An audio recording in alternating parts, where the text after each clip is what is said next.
It was one of those New York mornings where everything moved too fast and no one cared to look back. Horns honked, coffee spilled, and tired eyes scanned subway platforms in zombie-like rhythm. But amid the city's chaos, on the quieter side of West 42nd Street, a young woman stood motionless, her trembling hands wrapped around a half-eaten burger fished from a trash bin. Her name was Isabel Rivera. Clad in a stained apron and worn-out sneakers, Isabel didn't look older than 23. Her hair was knotted into a messy bun, strands falling loose across her sweat-slicked face. Her fingers, calloused from long hours of scrubbing dishes and bussing tables, gripped the sandwich like it was the last thing tethering her to the world. She hesitated. Then, closing her eyes, she took a bite. Across the street, Nathan Hale, CEO of Hale International Dining Group, had just stepped out of his Blacktown car. Tall, sharp-jawed, and immaculately dressed in a white shirt and slacks, Nathan was on his way to inspect one of his mid-tier restaurants, a place he rarely visited in person. He was a man of numbers, metrics, growth reports. The human side of his empire he left to regional managers. But today was different. He was following up on a complaint, something about poor hygiene, falling service ratings, and employee mistreatment. He intended to be in and out in 20 minutes, a routine check. That's all, until he saw her. His eyes locked on Isabel just as she took another bite, crouched near a trash can outside one of his own restaurants. At first, he furrowed his brow, unsure what he was looking at. A homeless girl? No, her uniform bore the faded logo of his chain. His heart clenched, not in pity, but in disbelief.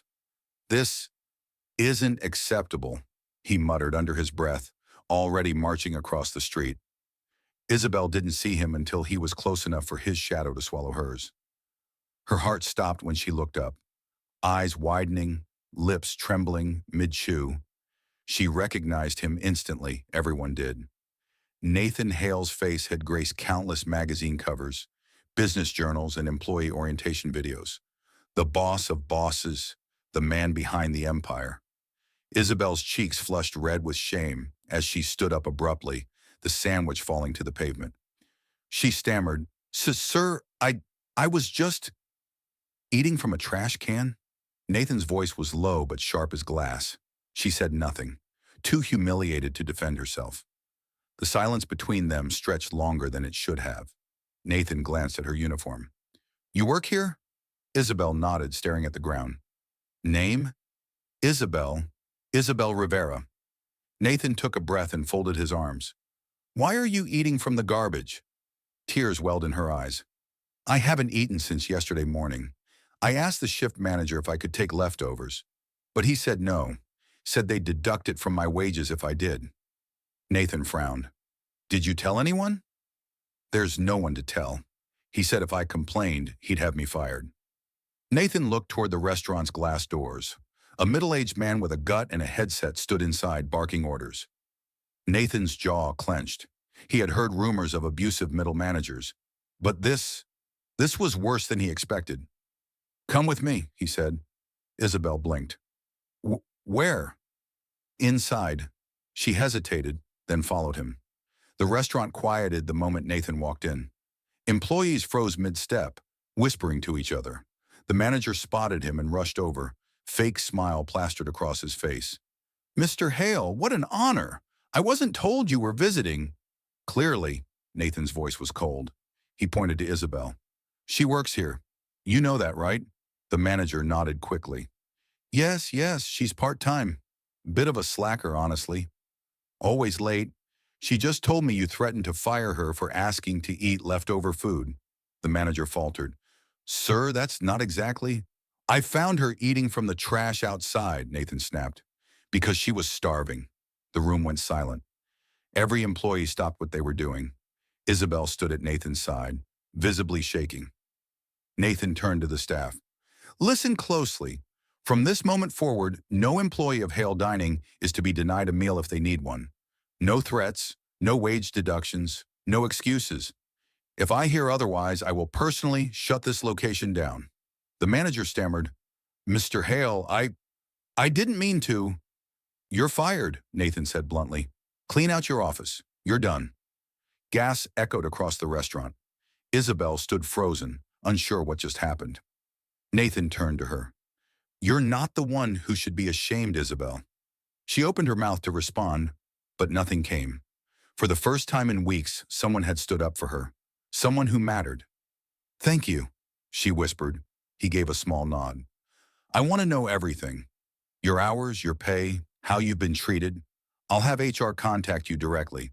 And you're getting raise starting today." Isabel's lip quivered, eyes glossy. "Why are you doing this?" Nathan looked at her with an expression she hadn't expected. Compassion. Because no one should have to dig through garbage just to survive. Not on my watch. And with that, he turned and walked out the door, leaving behind a restaurant forever changed, and a girl whose life was just beginning to shift. The day after the incident, Isabel woke up in her tiny one-room apartment above a laundromat, her mind still trying to convince her that it hadn't all been a dream. But then she checked her phone. A message from HRA formal apology. Confirmation of a raise. $3 more an hour, retroactive pay adjustment, and a meal allowance. And a personal note from the CEO himself. "No one should be hungry under my roof. I want to fix what I missed. Let's start with you." Nathan Isabel stared at it for a full 5 minutes, her heart swelling with disbelief. For once, she wasn't invisible. Someone saw her, and not just anyone, the man at the very top. Later that morning, she arrived at the restaurant in freshly washed clothes. Her coworkers were unusually kind. Soft glances, shy smiles, respectful nods. They'd all seen what happened yesterday. "Hey, Isabel," Jamal, the fry cook, called as she walked in. "You good?" She nodded with a bashful smile. "Yeah, better than good." They had replaced the manager overnight. A woman named Carla Griggs introduced herself with firm kindness and clear eyes. She addressed the whole team first thing. "We're cleaning house, literally and figuratively. No more wage theft. No more threats. You see something wrong, you tell me or corporate." Isabel reminded us what matters. Respect, fairness, dignity. For a girl who had spent years feeling unseen, Isabel now felt something deeper than recognition. Worth. That afternoon, her shift ended early. As she was about to leave, Carla handed her a small envelope. "There's a car waiting for you outside," she said with a smile. "Mr. Hale asked to meet with you." Isabel's stomach fluttered. "Me?" He said it was important. A black car waited outside just like the day before. The driver opened the door and Isabel slid in, nervously wiping her hands on her jeans. The ride through Manhattan felt surreal, skyscrapers blurring by as she approached a world far above her station. They stopped at a gleaming tower. Hale headquarters. She was led up through marble floors and gold-trimmed elevators to the 38th floor. Every employee greeted her warmly, as though she were already someone important. When she entered the CEO's office, Nathan Hale was standing by the window, gazing over the city skyline. "You came," he said, turning around. "I didn't think I had a choice," she joked nervously. He smiled gently. "You always have a choice, Isabel. That's what I want to talk to you about." She tilted her head, confused. "I spent the last 24 hours reviewing every policy, every complaint from your location. What I found was disturbing. But your case, it reminded me why I started this business in the first place. To nourish, to serve." He motioned for her to sit. "I need someone with heart, someone who understands struggle, who sees what I've been blind to. I want to offer you a position." Her mouth parted in shock. "Me? I want you to become a field liaison between corporate and the restaurants, especially in struggling neighborhoods. You'll work with managers, staff, listen to their issues, and report directly to me. Help me fix what's broken." Isabel blinked, unsure if she was dreaming. "But I've never worked in an office. I barely finished high school." "None of that matters to me. What matters is you've lived it, and you still show up every day with your head high. That kind of strength is rare." She hesitated. "What about the job at the restaurant? We'll find someone to cover it, or better yet, promote someone else deserving. You've outgrown that kitchen." Tears welled up again, but this time from joy. I don't know what to say."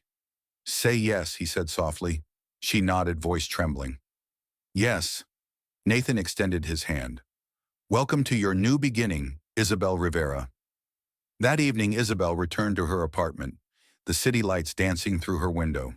For the first time in years, she wasn't counting coins to see if she could afford dinner. She opened her fridge and laughed. It was empty except for ketchup packets and baking soda. She didn't care, because tomorrow she wouldn't need to eat from a trash can. Tomorrow she'd walk into her new life. And this time, she'd be seen. 3 months passed. The leaves had turned to golden fire, swirling through New York's early fall. Isabel Rivera walked briskly into the corporate building, her hair tied neatly, a lanyard with her name bouncing on her chest. She still wore the bracelet her little sister had given her before the system separated them. It reminded her who she was and why she'd taken this role. But today, her steps carried more weight, because today she was returning to the very restaurant where her story began. When Isabel arrived, she saw the changes instantly. Carla had brought in fair policies, fixed shifts, fresh paint, and a full break room stocked with food. No one looked overworked or scared anymore. She walked through the kitchen, the employees greeting her like an old friend. Miss Rivera, said Jamal with a grin, still in his apron. CEO spy coming through. She chuckled. Relax, I'm just here to check in, not fire anyone. But she wasn't there only to observe. Today she had company. Behind her entered Nathan Hale, dressed not in his usual tailored suit, but a soft blue button-down and khakis, blending in for once. He hadn't needed to come, but he wanted to. You sure you're ready for this? He whispered to Isabel as they stepped inside. I was born ready, she replied. Nathan addressed the team briefly. Some of you know me. Most of you know her, he said, gesturing to Isabel. You've seen what leadership looks like, and it's not always about suits or titles. It's about heart. He paused. We're launching the Rivera Initiative, starting right here. Every month, one employee from any location can submit their concerns, anonymously or directly. And Isabel will lead that charge. The room erupted into applause. A few even teared up. But the moment Isabel would never forget came after the meeting. A young girl, maybe 19, approached her outside. Shy, hair tucked under a beanie. Excuse me, she said softly. You don't remember me, do you? Isabel blinked, then froze. It was her. Lena, her little sister, older now, taller, but the same wide eyes. I saw the article, Lena whispered. You on the company website. I searched for you after foster care. And then there you were, changing lives. Tears spilled down Isabel's face as she pulled her into the tightest hug she'd ever given. For years they had been lost in different corners of the city, one struggling to survive, the other locked in a system that forgot them. But here they were, reunited, not by fate, but by the courage Isabel had found that day by the trash can. Later that evening, Nathan invited Isabel to a quiet rooftop dinner, just the two of them in the soft hum of city lights. You've done something extraordinary, he said. Most people rise and forget where they came from. You rose and pulled others with you. She smiled, sipping her tea. Because someone saw me when I was invisible. I won't ever forget that. He looked at her for a long moment. I didn't just see you, Isabel. I needed to become like you. Brave, human. There was silence, gentle and warm. I hope you'll stay, he said quietly. Not just at the company, but beside me. Long term. Isabel's heart skipped. She didn't answer with words, just a look that said everything. Months later, Isabel stood at a podium as the new vice president of outreach for Hale Foods. She wasn't just a waitress anymore. She was a leader, a sister, a voice for the unheard. And all because one day, when life had knocked her down, she stood back up, with a burger from the trash in her hands and fire in her soul.